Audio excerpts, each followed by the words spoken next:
ప్రభుత్వం ప్రవేశపెట్టిన బడ్జెట్లో అంకెలు తప్ప భరోసా కనిపించడం లేదని బీఆర్ఎస్ ఎమ్మెల్యే హరీష్ రావు విమర్శించారు. జాబ్ క్యాలెండర్ జాబ్లెస్ క్యాలెండర్ అయిందని, అధికారంలోకి వచ్చి ఏడాదైనా కిలోమీటర్ రోడ్డు కూడా వేయలేదని ఆయన అన్నారు. ఎల్ఆర్ఎస్ వద్దన్నారు అప్పట్లో, ఇప్పుడు వసూలు చేస్తున్నారు. మహిళలకు వడ్డీ లేని రుణాలు లేవు, ప్రభుత్వ భూములు అమ్ముతున్నారు. వానాకాలం పంటకు రైతు భరోసా ఎగ్గొట్టారు.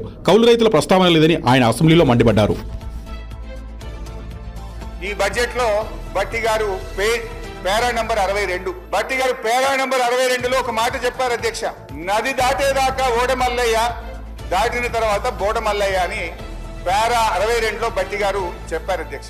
ఇది కాంగ్రెస్ పార్టీకి బాగా సూట్ అవుతుంది, నిజమే చెప్పారు అధ్యక్ష. అయితే ఈ 15 నెలల ఆచరణలో ఏం జరిగిందో, ఏం ఒరిగిందో మనతో పాటు రాష్ట్ర ప్రజలందరికీ తెలుసు. వాస్తవిక బడ్జెట్ అంటూ డాంబికంగా ప్రవేశపెట్టిన గత బడ్జెట్ ఏమైందో చూశాం. ఇప్పుడు మళ్ళీ 3,04,960